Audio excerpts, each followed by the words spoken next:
I stopped for fuel after a long shift, my body tired, my bones aching from the cold. It was late, the kind of hour when the world feels thin and quiet. As I stood there waiting, something caught my eye at the far end of the parking lot. A van, parked away from the lights. Its windows were fogged from the inside. I don't know why, but my chest tightened. That feeling came suddenly, heavy, the kind you learn not to ignore. So I walked closer, and then my heart sank. Inside that van, curled in the front seat, was my daughter. She was holding her little boy against her chest, trying to keep him warm. The floor was cluttered with a few grocery bags, cheap snacks, bottled water, the kind of food you buy when you're surviving one night at a time. I tapped gently on the glass. She startled awake, fear flashing across her face, until she saw me. Then her face crumpled. The tears came fast, like she had been holding them back for far too long. I leaned closer and asked the question I already knew would hurt. "Where is the apartment I bought for you?" She couldn't answer. The way she cried told me everything. "My name is Edna. I'm from Ohio, and I never imagined I would be standing in a gas station parking lot, staring at my grown child sleeping in a van like she had nowhere else to go." That night changed something in me, not slowly, all at once. As she wiped her face, unable to meet my eyes, a cold fear spread through my chest. I listened to the hum of the fuel pumps, the wind rattling the van, and I thought about the keys I once watched her hold with pride. A home is supposed to mean safety, not shame. I kept my voice gentle when I asked again what had happened. I already knew this wasn't about rent or bad luck. This was about control. I had noticed things before. The way her husband spoke over her, the way her smile slowly faded, the way his mother's polite words always carried something sharp underneath. I told myself I was imagining it. Families have rough patches, I said. But standing there in that cold parking lot, watching my daughter tremble in that van, I finally understood something terrifying. This wasn't a rough patch at all. It was a warning, and I had almost listened to it too late. I opened the passenger door and told her to come inside the station, just to warm up. She shook her head. She didn't want to wake her son. The way she said it, soft, careful, told me she had learned to measure every move. So I stayed there with her. The cold crept through my coat, the engine ticked softly as it cooled, and the night listened. "What happened?" I asked again, quieter this time. She stared straight ahead like the answer was written somewhere on the dark road. For a long moment she said nothing. Then finally her voice came out small. "He said I wasn't allowed back." Those words hit harder than any slap ever could. She told me how it started. Small things, so small she almost missed them. Money she wasn't allowed to manage. Decisions made for her own good. Criticism wrapped in concern. And his mother, always nearby, always helpful, always reminding her that the apartment was in their name, not hers. Every time she tried to stand up for herself, she was told she was emotional, ungrateful, difficult.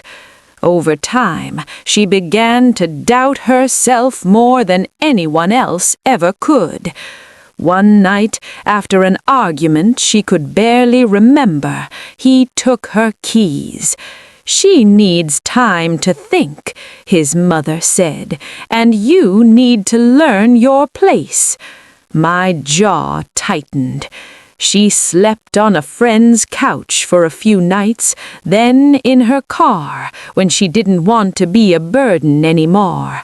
She kept telling herself it was temporary, that if she stayed quiet, things would smooth over, that her son deserved a home with both parents, even if she had to make herself smaller to keep it together. Listening to her, I felt something rise in me, not loud, not explosive, but steady, burning. "Why didn't you call me?" I asked. She finally looked at me. Shame filled her eyes. "Because you warned me," she said, "and I didn't want you to be right." That hurt. But I understood. Pride can be cruel when you're already breaking. I reached into my pocket and pressed my keys into her hand. "You're not sleeping in this van another night," I said. "Not you and not my grandson." She tried to argue. I didn't let her.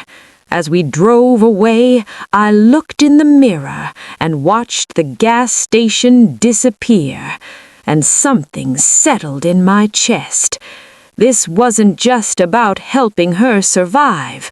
It was about facing the people who thought they could erase her quietly, and they had no idea what they had just started. I brought them home with me that night. I didn't ask permission, not from my daughter, not from the past, and certainly not from the people who thought they still had power over her.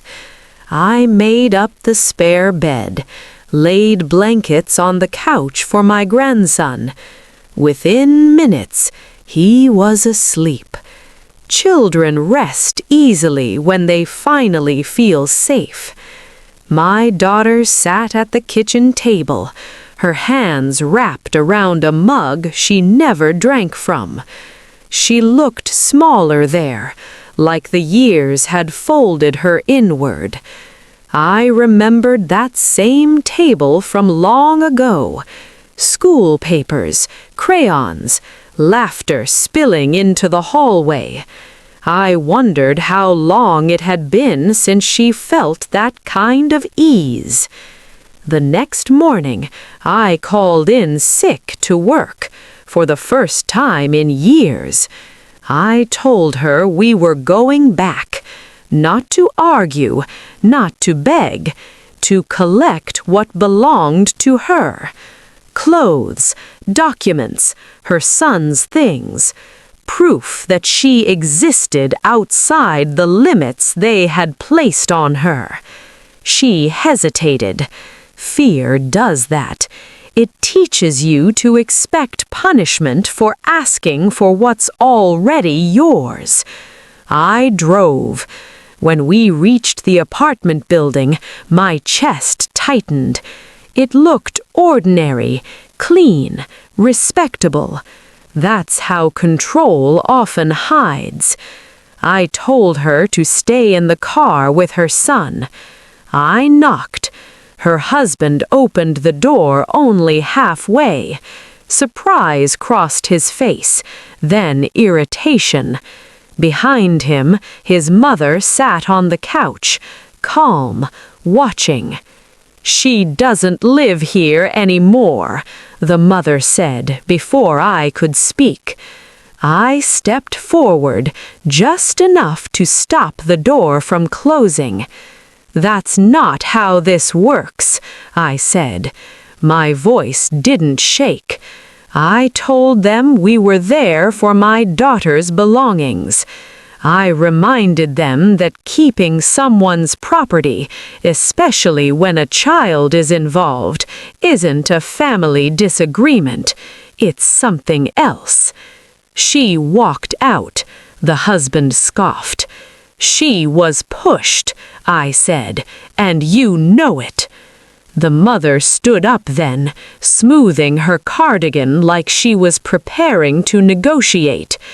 There's no need to make this unpleasant, she said. I met her eyes. It became unpleasant the moment you decided she didn't deserve a home. They argued, they dismissed, they spoke around me. I didn't move. Eventually, the door opened wider. I called my daughter inside.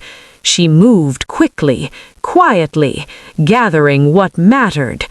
Each item she picked up felt like a small act of defiance. When she came back out, arms full, I saw something change in her. Not confidence yet, but direction. As we drove away, she exhaled for the first time. She said, "They thought I wouldn't come back." I nodded. They thought wrong. And as the building disappeared behind us, I realized something important. This was no longer about surviving. It was about reclaiming everything they thought they had taken for good. The days after that were quieter, but they felt heavy. My daughter stayed close to her son, always nearby, like distance itself had become something dangerous. She moved carefully at first, as if she was relearning how much space she was allowed to take. I didn't push her to talk. Healing doesn't listen to pressure. So I let the house do what it had always done, hold people until they're ready. Slowly, small changes appeared. She started cooking again, simple meals, nothing fancy. One afternoon, she laughed, just once, and then she looked surprised, like she had forgotten that sound still belonged to her. I watched her shoulders straighten, little by little, the way they do when someone remembers they're allowed to breathe. One quiet afternoon, while her son slept, she told me the rest, how every decision had been questioned, what she wore, who she spoke to, when she visited me, how his mother always called control concern and criticism help, how disagreement was treated like disobedience. They made it sound reasonable, she said softly, like I was the problem. Those words cut deeper than anything else, because control is most dangerous when it pretends to be logic. We talked about next steps, not rushed, not dramatic, just steady. I helped her make calls. We gathered documents, birth certificates, bank records, things she had been told were taken care of, but never allowed to see.